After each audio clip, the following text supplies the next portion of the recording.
Hey guys, it's Icarus here. And Amelia. And I'm here to tell you if you'd like to join our brand new adventure. Go to DevonTaylorAuthor.com to learn more. And check out the cool items like the new bucket hat. Yeah, and so much more. See you guys there. Welcome to a brand new experience with innovative voices from all over the world. I would like to invite you all to something that is magical, something that is powerful, and something that is from my heart. This is the Devon Taylor Podcast.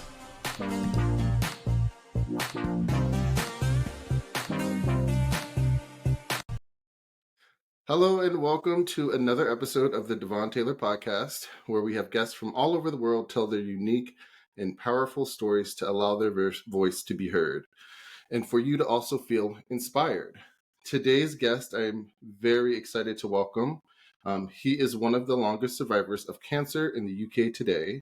His book, Me and My Shadows, Memoirs of a Cancer Survivor, is a chronicle of his diagnosis at age 18, and 8 years later, the diagnosis of his 4-year-old daughter with terminal leukemia. He went on to become a senior cancer nurse consultant and retired 3 years later to write children's fiction, and is here today to talk about his entire experience. So, welcome, John. My pleasure to be with you.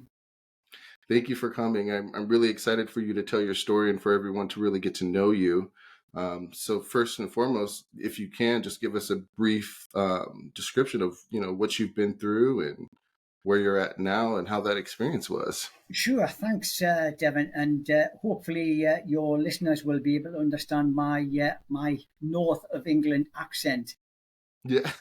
So, we have guests from all over, so I think you'll be good. Good. So I hail from the northeast of England, a small seaside town called South Shields. And I am very, very humbled to be one of the longest survivors of cancer in the UK today, coming up to almost 50 years since my diagnosis.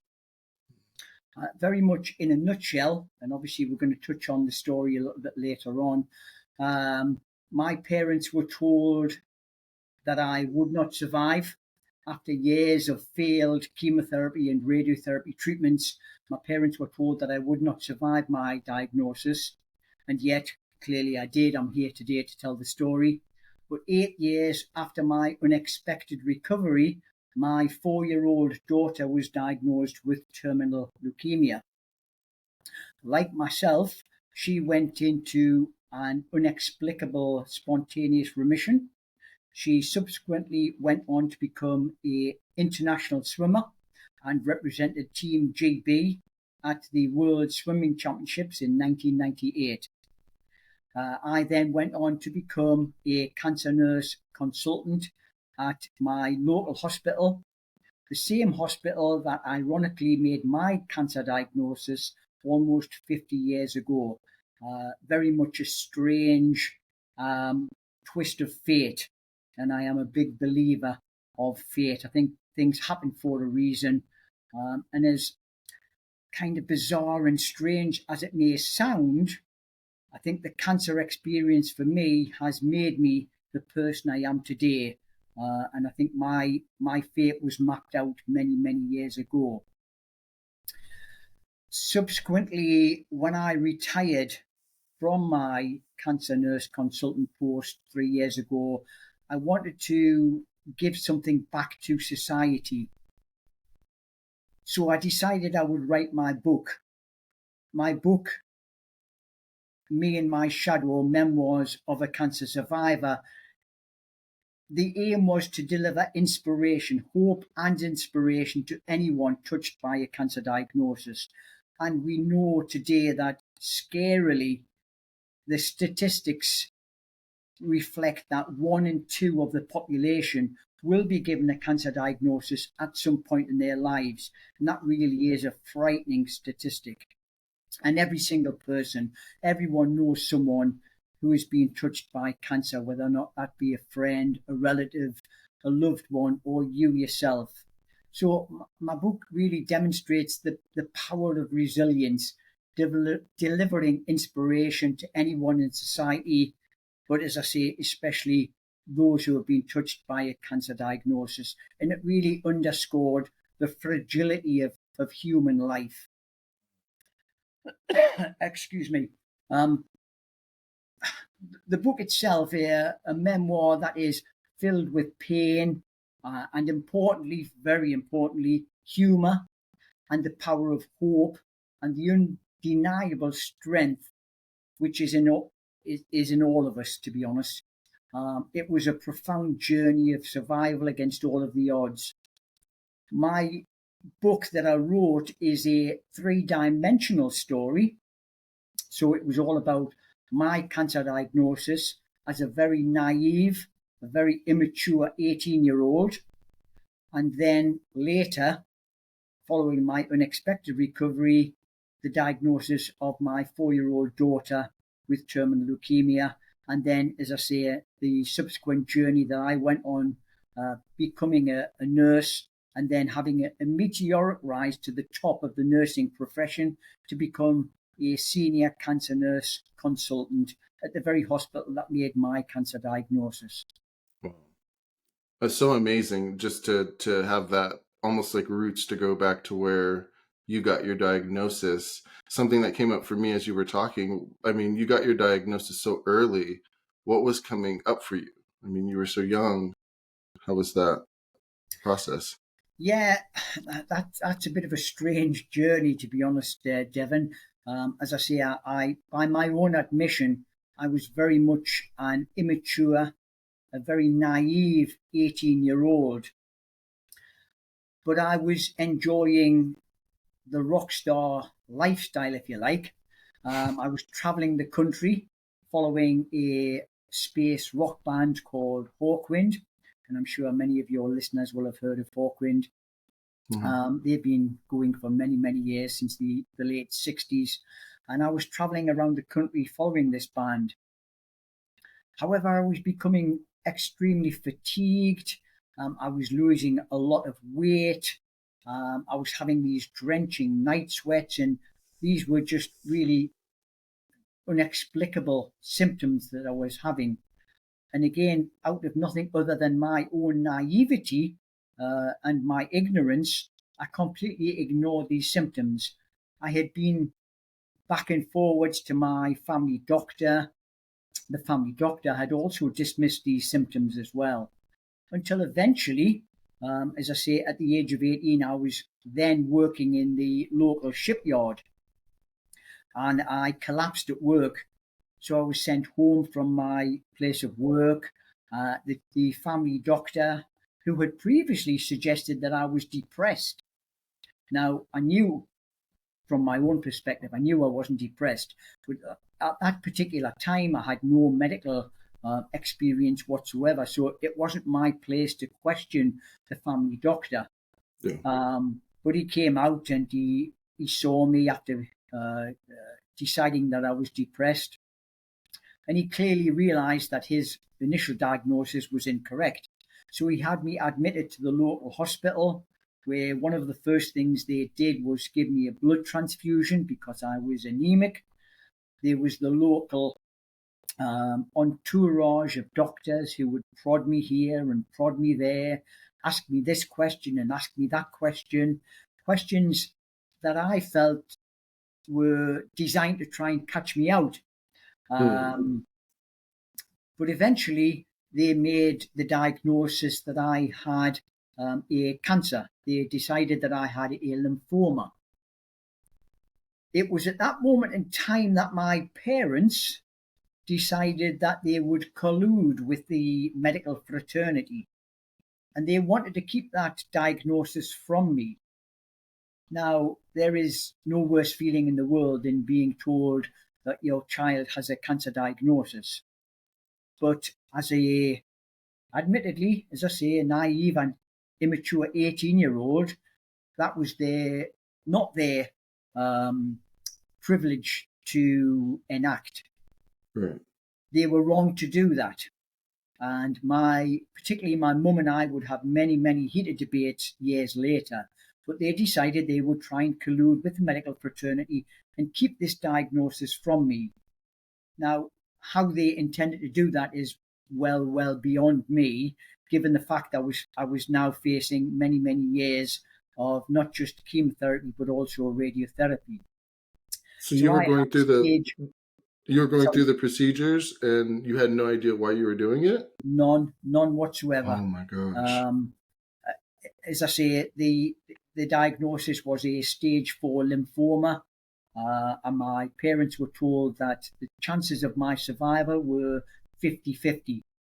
Again, as I say, being a naive 18-year-old adolescent working in a local shipyard, all of this medical jargon meant absolutely nothing at all to me. Oh. But in the early 70s, I was now facing the onset of what can only be described as brutal chemotherapy, because way back in the 70s, the early 70s, chemotherapy was absolutely brutal.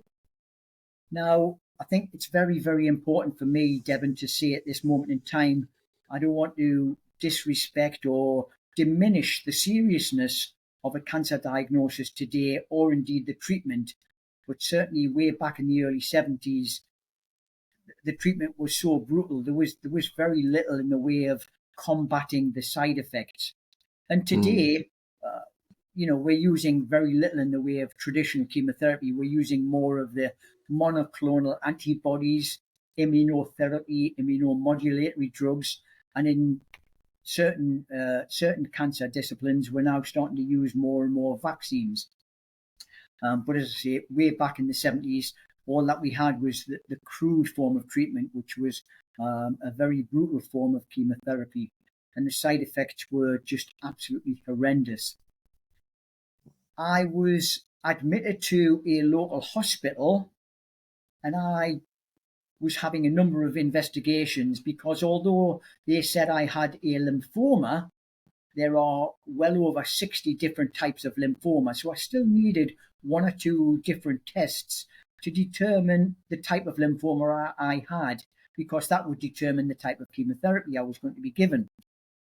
And I picked up a local newspaper, and I read that a local soap star was dealing with a lymphoma. And this local soap star was dealing with a lymphoma and having chemotherapy. And then it went on to explain that this soap star with this lymphoma had a type of cancer. Well, of course, you could have knocked me down with a feather. And I suddenly realized that lymphoma was cancer, and that I was now facing a cancer battle.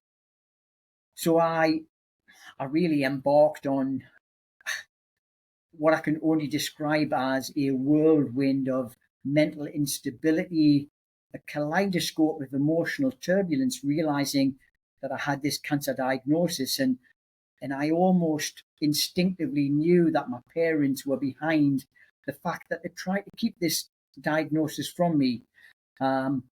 I was on a roller coaster ride to where I did not want to go. And I was really quite angry. And the emotions were indescribable.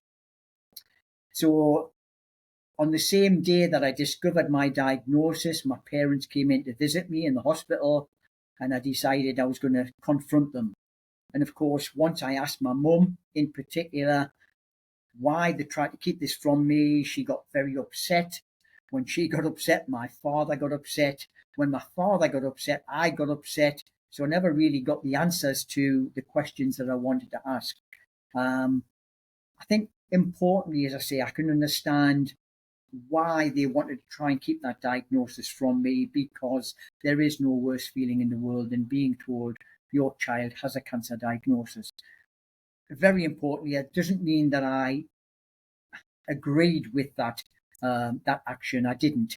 The veracity principle says that patients have the right to the information about their own conditions, and also they should have the right to be involved in the management of their condition as well. And there was many heated debates between my mum and I over many, many years following my diagnosis. Well, So I was now facing chemotherapy. And as I say, the chemotherapy in the early 70s was absolutely brutal. I clearly remember having my first chemotherapy treatment and leaving the hospital and thinking, well, this is really nothing on the excitement scale. There's nothing to write home about this. Excuse me. And I made my way home, and my mum had made one of her world famous mince pies. And I was currently on some steroids. Now, steroids give you a voracious appetite. So when my mum says, how much of this mince plate pie do you want, John? Naturally, I said, I'll have all of it. So I took the whole pie and finished it within minutes. And it was only, 20 minutes later that I realized my stomach started to gurgle and churn. And then to see that I was sick is a very much an understatement. The nausea, the vomiting continued certainly for 10 days after that initial chemotherapy. It appeared to be worse at night time when I got up to use the toilet. Just the very motion of me moving made me want to retch, because eventually there was nothing to bring up. And it was the retching that caused the unconditional discomfort in my tummy. And of course, for 10 days, this was a symptom that I really struggled to deal with. But it was also the psychological burden of a cancer diagnosis. And it's the psychological burden that a lot of people, particularly other cancer nurses, and also oncologists, hematologists, that I realize today don't fully understand that the psychological burden of a cancer diagnosis is absolutely immense. And it's just as important that we deal with that psychological burden as we do with the physical pain and side effects. And I struggled time and time again. I knew that I was due more of this chemotherapy, and yet I knew I was really going to struggle to accept more of this treatment.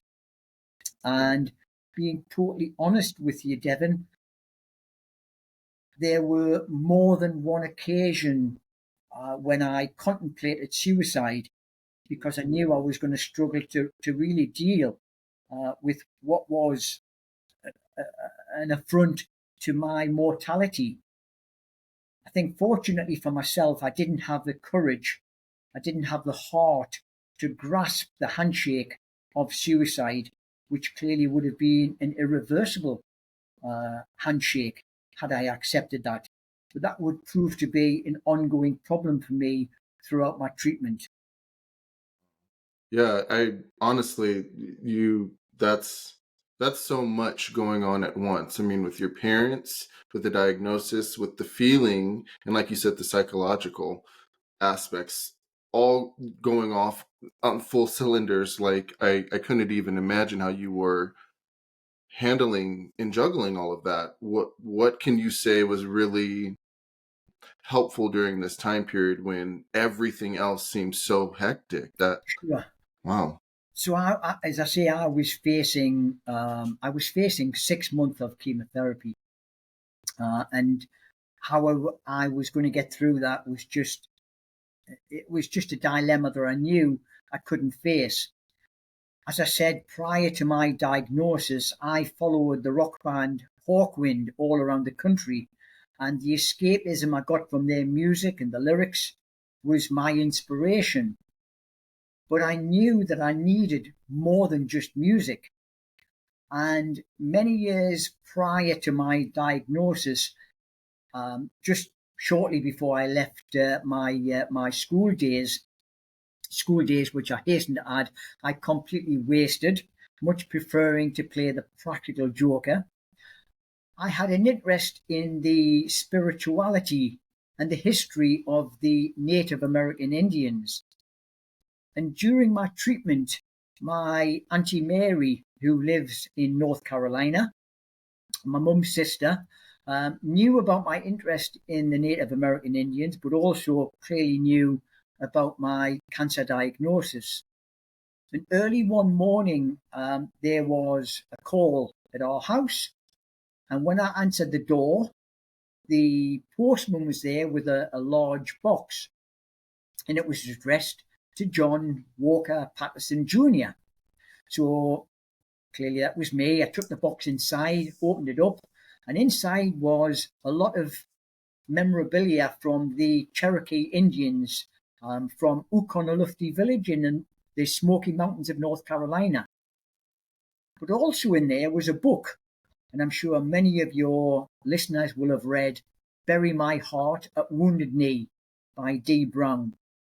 An absolutely tremendous, a fascinating read about the indigenous people of America, but particularly the Lakota Sioux. And I started to read this book, and it really inspired me more than anything had ever inspired me in my entire life. And this was my reason to live, because I promised myself that if I was fortunate enough to survive this cancer diagnosis, then one day I would visit Wounded Knee. And subsequently, my wife and I have visited Wounded Knee on many, many occasions to date. But as I say, Bury My Heart at Wounded Knee just gave me that inspiration that I needed. So I had chemotherapy for 5 months up until September 1975, at which point the consultant came in and seen me and said, sadly, this chemotherapy has not worked as well as we would expect. And this represented my first relapse. So the consultant said, we need to try a different type of chemotherapy. And I was given a drug called bleomycin, which was an intramuscular injection, and also a tablet called cyclophosphamide, which has caused me many health-related problems today. However, it was important that I tried this second cycle of chemotherapy, and it lasted around about 10 weeks. It was much easier to tolerate that treatment than it was the first treatment. And after that finished, I decided that now was the time that I was able to get on with the rest of my life. So I finished that treatment in the November time, and then I had around about 3-4 months of relatively good periods in my life where I was once again able to travel around the country and see Hawkwind, just really enjoy life as it should be. But sadly, things didn't go according to plan. And in November, that would be September 1976, the lumps and bumps came back. I immediately knew what this meant. The night sweats returned. I started to feel as though I was really fatigued. And I knew that this meant only one thing, that it was once again a relapse. So this was my second relapse of the cancer. So once again, I returned to hospital. And again, they wanted to give me further chemotherapy. But it was a similar chemotherapy to the first type of chemotherapy that I received in the April of 1975. And again, the psychological burden was just absolutely immense. And I really struggled with that. And again, I was confronting suicidal tendencies, suicidal thoughts on many occasions. Again, it was the Lakota Sioux Indians that I turned to, and I would read time and time again about the trials and tribulations, the way they had been so maligned by European settlers, and it just gave me such inspiration that it spurred me on no end. Finishing that chemotherapy, once again, the lumps and bumps came back, and I only had about 3 months of remission until the November in 1976, and everything returned. and I was once again facing my third relapse. And again, this meant that there was less and less chance of getting control of this cancer. And at this point in time, the consultant decided he wanted to initiate radiotherapy.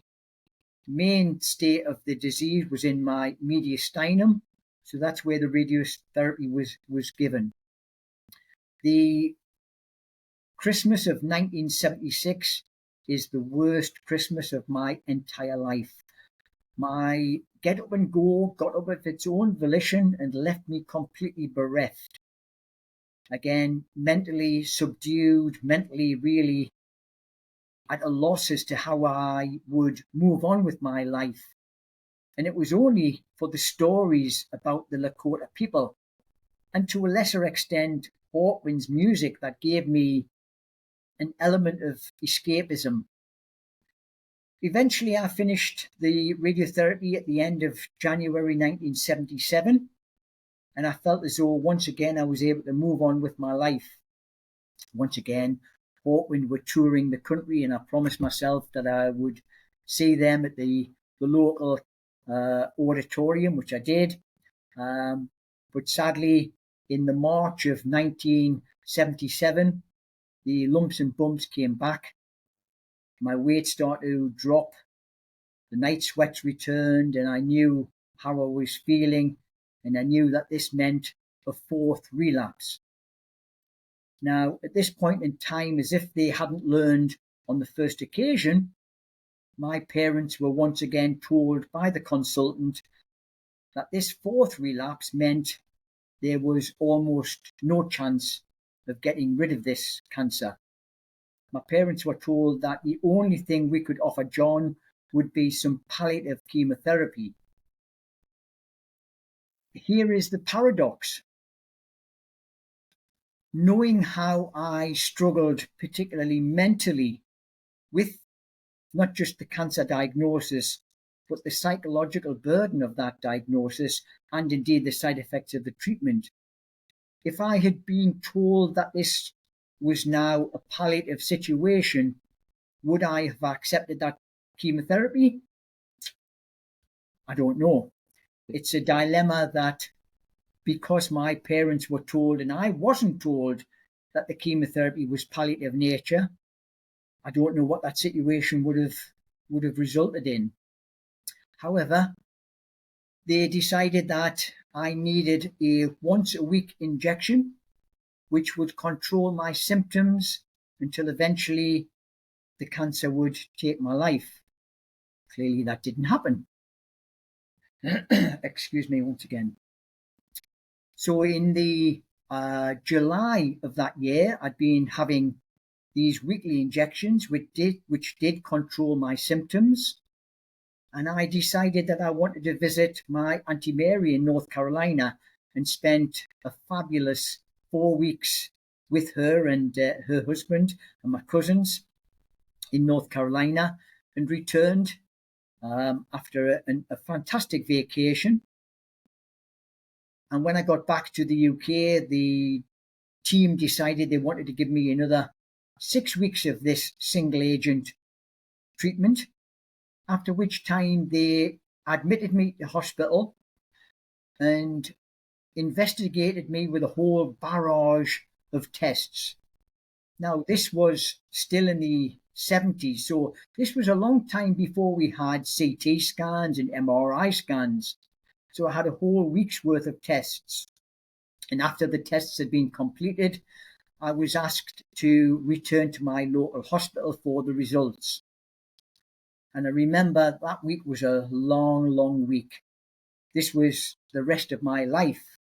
Still remembering, Devon, that I wasn't privy to the knowledge that this chemotherapy was palliative in nature.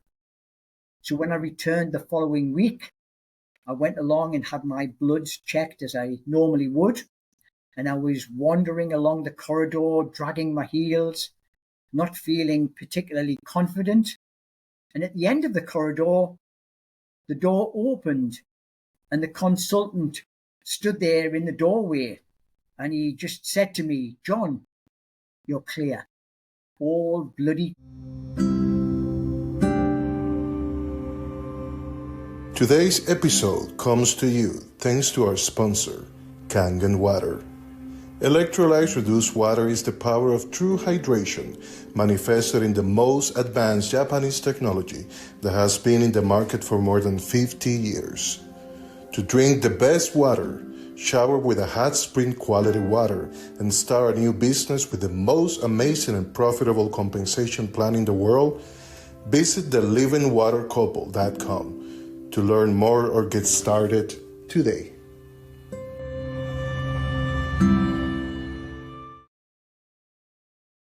Clear. Wow. That's amazing. What was going through your head as he said that? Wow. Yeah. The emotion of that is still pretty raw to this very day, but those words resonate in my mind time and time again. He'd given me, something that was worth more than any lottery win. He'd given me something that I couldn't respond to. He actually took my hand and he shook my hand like a true friend. And that just, that day just sticks in my mind. And as I say, those words will stick with me for the remainder of my life. And I felt as though now was the time I could move on with my life. And I went back home and shared my news with the family, which clearly was, a wonderful situation, having faced, 3 years of treatment and 4 relapses. And although I hadn't been privy to the knowledge that the final treatment was palliative in nature, here I am now being told that I'm in complete remission. So, yeah, went back home and we had a wonderful family celebration. That's beautiful. I'm so curious though, because I know that you're saying that the treatment, it was something new that you were doing, but also in between there were so many things that you were doing yourself. Connecting with your family, going into the roots of the tribe and just, feeling inspired, or even by the band. Do you feel that it was your diagnosis of you being cleared was singular to just the treatments, or do you think it was a combination of everything that was going on for you? I think, that's a very good question, Devon, but I think undoubtedly, I think it was a combination of everything. I think the power of the mind is very, very undervalued. I think the inspiration, not just of Hawkwind, but in particular the Lakota Sioux people, was so important to me. I could draw inspiration from their plight, and I read time and time again. I bet I have read "Bury My Heart at Wounded Knee" at least a dozen times, and I would read it over and over again. I would research how the Lakota Sioux dealt with different situations. But yes, very, very importantly, there is nothing more important than family and family support people through what is, very, very precarious and difficult times. Yeah, this is really touching my heart. And I honestly love your story. There's so much turmoil, but at the same time, you're giving so much insight to how anybody else that may be going through cancer can find ways to help, their treatment, or just help their situation with their emotions, their feelings, whatever it may be. Yeah, and I think when people are dealing with a cancer diagnosis, whether or not they are on treatment or not, there is so much helplessness. I particularly remember in August 1975 reading about the Americans and in particular NASA and how they had launched the first of the Viking space rockets to Mars, where they would discover massive dry riverbeds, proof that the red planet had once hosted life. Such amazing science and technology, yet medical science could not find a treatment that would eliminate from my body an unwanted host, a cancer that was freely roaming around my body.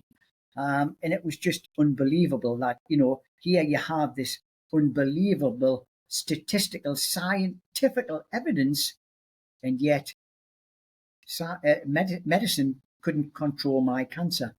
Oh. Yeah, I think there's a lot to say or speak about modern medicine, or even, I mean, like you said, it was a different time back then. So obviously, that it was a little bit more of a struggle for them to find a solution. But I kind of wanted to touch a little bit on your book title. Sure. Your book title is Me and My Shadows, Memoirs of a Cancer Survivor. Why did you choose that title? And can you explain specifically to what you mean by like me and my shadows? Yeah. So, and this may sound a little bit bizarre for your listeners, but without a cancer diagnosis, I wouldn't be the person that I am today. And I don't want to sound blasé. I'm certainly not unique. I'm not special in any way, shape, or form. But it is the cancer diagnosis that has molded not just my personality, but my philosophy as well. So I think because of the cancer diagnosis, it led me not just to become a cancer survivor, it led me to become the father of a 4-year-old with a cancer diagnosis, but then subsequently to become a cancer nurse consultant as well. I am currently dealing with lots and lots of health-related issues as a consequence of the salubrious chemotherapy and radiotherapy I received back in the 70s, including another cancer diagnosis. And therefore, it felt very, very appropriate that I titled the book, Me and My Shadow, because until my dying day, I do feel very strongly that the cancer diagnosis will always be a part of my psyche, a part of my, well, if you like, will always be my shadow. Mm. I hear you. And I'll disagree with you. You are special. You're actually really funny. You seem very charming. I've just met you and I feel very connected to you. No, please, with the greatest respect, Devon, please, I would disagree. I think every single cancer patient has a story to tell. I just have a slightly different story, which is clearly 3-dimensional in nature. Right. The book as well, Me and My Shadow, Memoirs of a Cancer Survivor, was also intended to rid some of the demons that lurk in the canyons of my mind. But in all honesty, it never managed to do that, and they still lurk deep down in there as well. And there are many, many occasions, my wife will tell you, there are many occasions that I have a cup that is half empty. But I'm very fortunate that my wife is there and ready to top up my cup and tell me that I am very fortunate to be where I am today. Yeah, no, I think that'll resonate with a lot of people. Even that, you saying that right now resonated with me because it is very hard at times at least for me, to see the worth in what I'm doing, who I am, even what I've been through. So that's definitely resonating, just as humans, but I kind of wanted to ask you, what led you to finally write the book and put it out there? The book itself was written, as I say, 8 years after my unexpected recovery. My 4-year-old daughter, who, because of all the treatment, I couldn't have any family myself. So my 4-year-old daughter, who was adopted at the age of 2, she became unwell and eventually she was diagnosed also, ironically, with lymphoma as well. Wow. And I really don't think that I could exaggerate enough how difficult it was for me, not just physically, but also psychologically, to deal with the chemotherapy that I received. I couldn't exaggerate enough. And yet, saying that, watching Donna have to accept and deal with chemotherapy, I would have taken that chemotherapy on her behalf if that were indeed possible, which clearly it wasn't. But the helplessness to watch her have to have what was 6 months of chemotherapy until eventually she became so unwell, infection after infection. She started to lose weight until she was admitted back to hospital. And the medical team told us that in actual fact, she did not have a lymphoma. She had a leukemia that had been mimicking a lymphoma, and the treatment had no longer been effective. And once again, I remember sitting in the office with the oncologist, asking him what would be the next step in her management. And he looked at me with complete empathy, and he said, unfortunately, there's nothing else we can do for Donna. And of course, the emotions that brings about are indescribable. Donna stayed in hospital for probably around 8 to 10 weeks. She was having blood transfusions, platelet transfusions every other day until eventually she was well enough to come home. And we were told that we should take her home and enjoy the time that we had with her.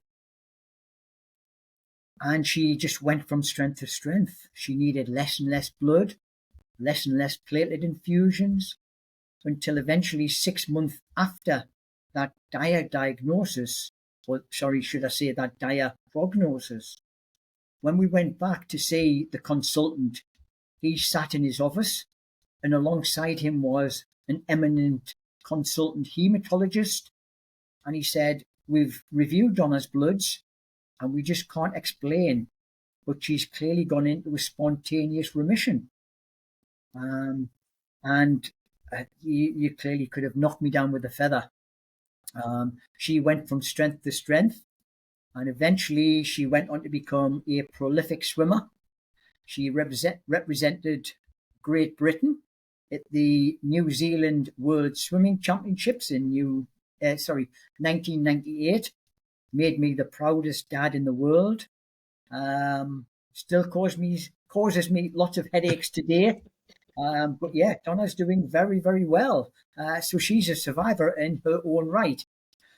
So it was at that point in time, as I said, Devon, right at the very beginning, having completely squandered my education, I went back to college and got the requisite qualifications that I needed to enter nursing, and very much enjoyed a meteoric rise to the top, and eventually became a senior cancer nurse consultant at the very hospital that made my diagnosis almost 50 years earlier.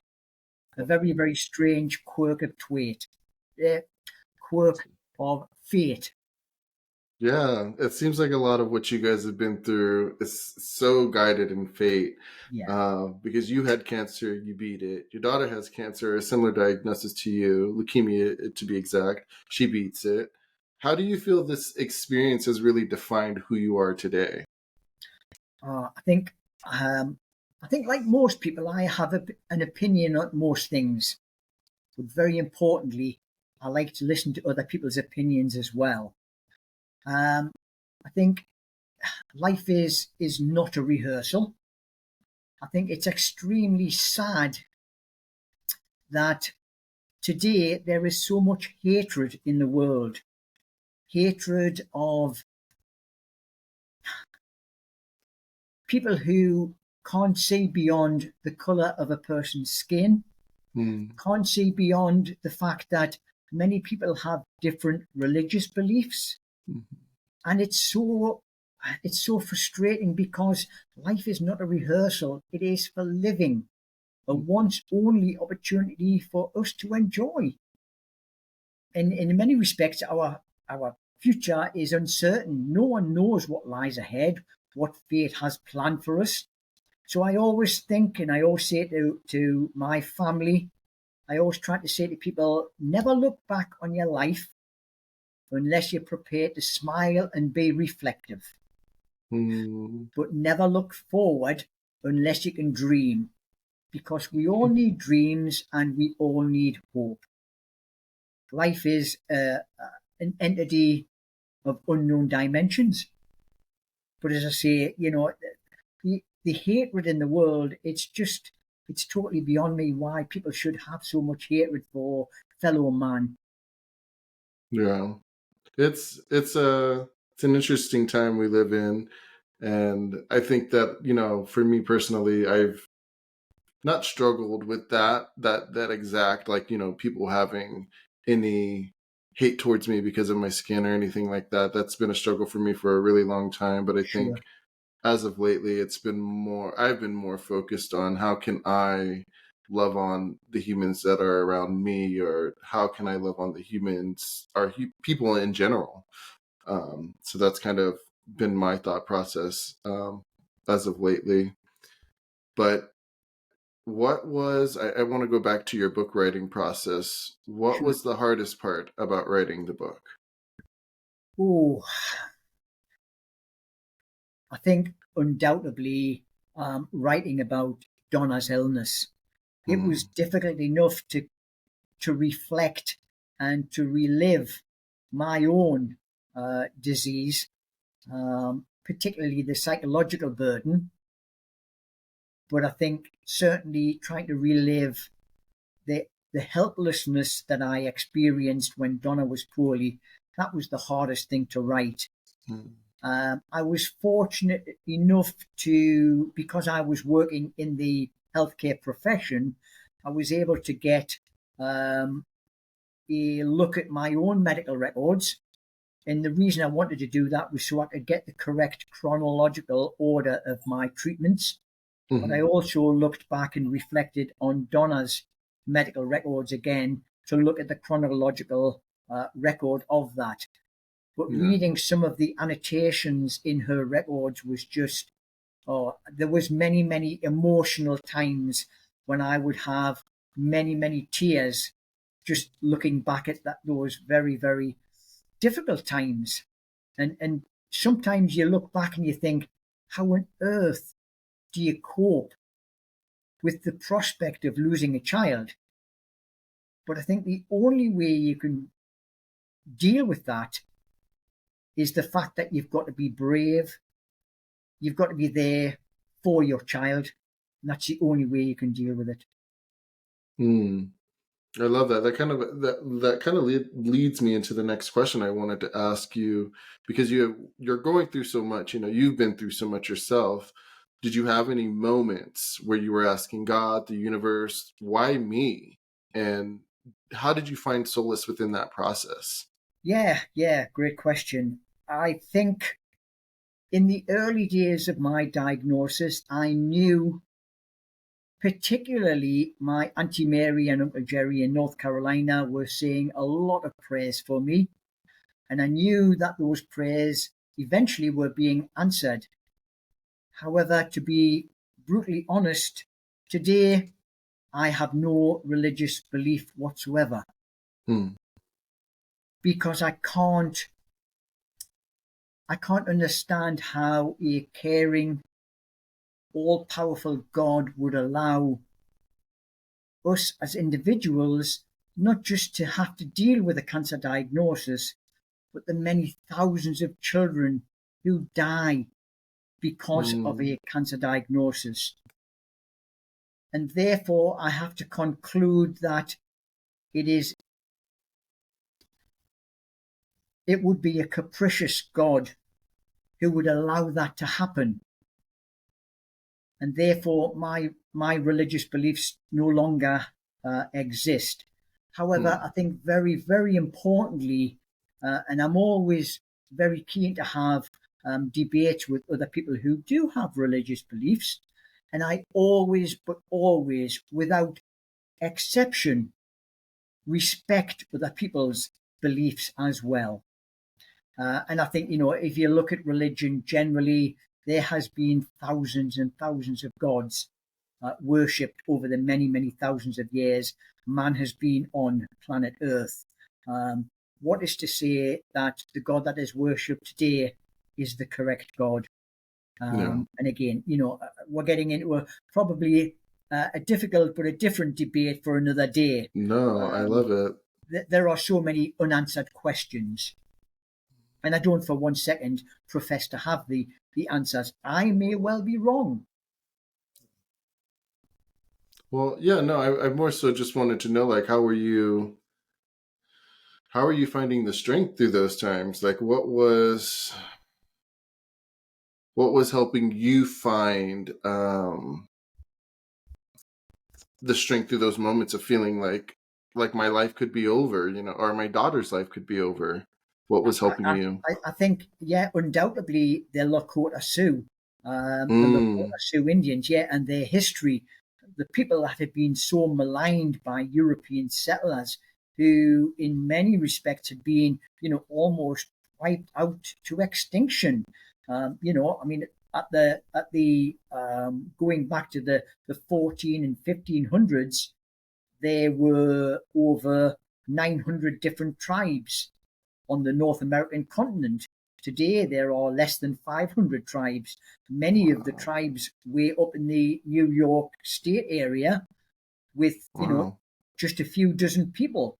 And they will be extinct at some point, sadly, in the future. So the Lakota Sioux gave me untold inspiration. And as I say, my wife and I have visited Wounded Knee on many occasions in South Dakota. And I have walked this cemetery and recognized gravestones of names that I recognized from reading Bury My Heart at Wounded Knee. And in 2018, I wrote to the Tribal Council on Pine Ridge Indian Reservation in South Dakota, explained my story to them, and they invited me to visit from the UK. And I spent a week on Pine Ridge Indian Reservation with the indigenous people who unknowingly supported and, I would argue, got me through society's greatest fear, cancer. And at the end of that week, when I attended the Tribal Council, they made me an honorary member of the Tribal Council and presented me with a star quilt. Wow. And again, that just left me in floods and floods of tears. Unusually for me, lost for words. Wow. But very humbled. That's beautiful. Yeah, and that's what I feel like a lot of anyone that's going through this process, even if it's someone that you're supporting, finding resources to help yourself through this difficult time, because I couldn't only imagine you having to go through it yourself and then watching someone else go through it, especially your daughter. That is just so tough to imagine, or even have to think that someone would have to kind of muster and find a way through. But I mean, obviously you had the support that you had, and I feel like that played a big part in your recovery and your daughter's recovery. So I'm so grateful for that for you. Yeah, absolutely. But I do want to know, you wrote the book to connect with people that may have the same diagnosis. Is there any specific message that you hope people get from reading your story? Undoubtedly inspiration. So the whole idea behind the book was to offer hope and inspiration to society, but particularly anyone who's been touched by a cancer diagnosis. And as I said right in the very beginning, scarily, we know that 1 in 2 of the population will receive a cancer diagnosis at some point in their lives. So the whole ethos, the whole philosophy of the book is to give inspiration to people. And despite what you and I have discussed today, there is quite a bit of humor in the book as well. And I felt that was very important. I didn't want the book to be, doom and gloom throughout its pages. So there is, very importantly, there is humor in the book as well. But fundamentally, the book is about offering hope and particularly inspiration to anyone who is, diagnosed with cancer. What I would like to say about the book is if anyone does read it, I would ask them, if they get anything out of the book, hopefully that would be inspiration. But more importantly, if they feel the need to criticize that book, then please feel free to criticize it, because it is not a descriptive guide as to how any one person should deal with cancer. Because quite simply, Devon, there is no such prescriptive guide available. We all deal, and in my case, did not deal with a cancer diagnosis in different ways. Yeah. Is there anything that you would want people to know about you specifically? Just, as an artist, I know that right now you are dabbling in children's literature, if I'm correct. Yeah, can you tell us a little bit about that? Yeah, I do. So because of a number of health-related problems, all as a consequence of the salubrious chemotherapy and radiotherapy I received way back in the 70s, I retired from my cancer nurse post some 3 years ago. And I've always been an elasticated grandpa. So I've always told my grandchildren these stories about how I climbed Mount Everest barefoot and captured the abominable snowman before letting him go again, or how I built a sherbet-fueled rocket and jetted off to Jupiter. All of these kind of exaggerated stories. So I put them into books, and I'm currently writing, as you say, children's fiction. And all of these stories are available to view on my website, and you can see more of the details of those books, including me and my shadow, on my website, which is www.johnwpattison.co.uk. Very importantly, Pattison is spelled Pattison. I love it. I love that we have so much more in common than I even could imagine. Just like you adopted your daughter, I adopted my 4 kids. And just like, you finding inspiration to write your children's fiction. I kind of did the same thing with my latest book. So I love that even without knowing it, we have that connection. Just the universe doing its thing. So, well, My latest book will be The Fastest Water Pistol in Splodge City. Oh, wow. I love that title. That comes out late summer. And then towards Christmas time this year, I have a book called Luna von Beulah, The Mystical Mouse from Missoula. Oh, I love that. Those are great titles. Oh my gosh. I'm truly inspired. I love everything that you've brought to the podcast today. Thank you. It's been a real pleasure, Devon. Thank you. Yeah, thank you. No, before we get out of here, though, I just want everyone to know where they can find you. You did give your website, but if you want to give it again, that would be great. Sure. Just so everyone can connect with you and keep up with you and your story. I would love to hear from any of your listeners and, of course, from your good self. So I am John Walker Pattison. Pattison is spelled Pattison. My website is www.johnwpattison.co.uk. I'm on Facebook, Instagram, Twitter, or X as it is today. And as I say, I would love to hear from anyone.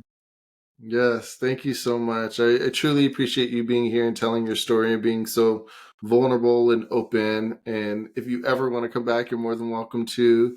I'd love having you as a guest. That'd be fantastic. Yeah. The pleasure is all mine. As I say, my wife and I absolutely adore America.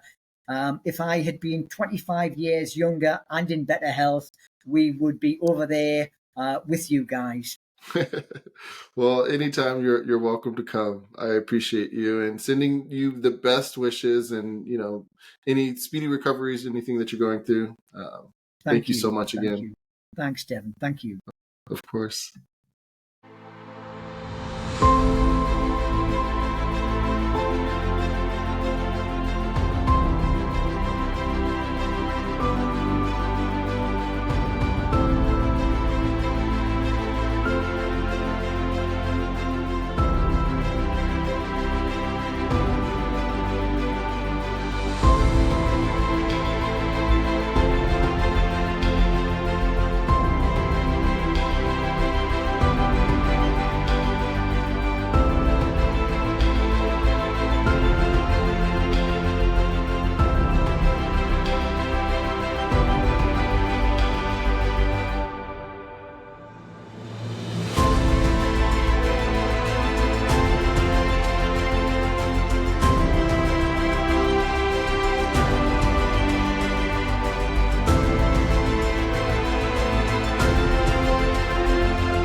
This is Nimram speaking to you, and I command you to go to DevonTaylorAuthor.com right now.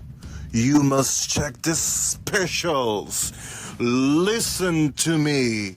You must check the specials now.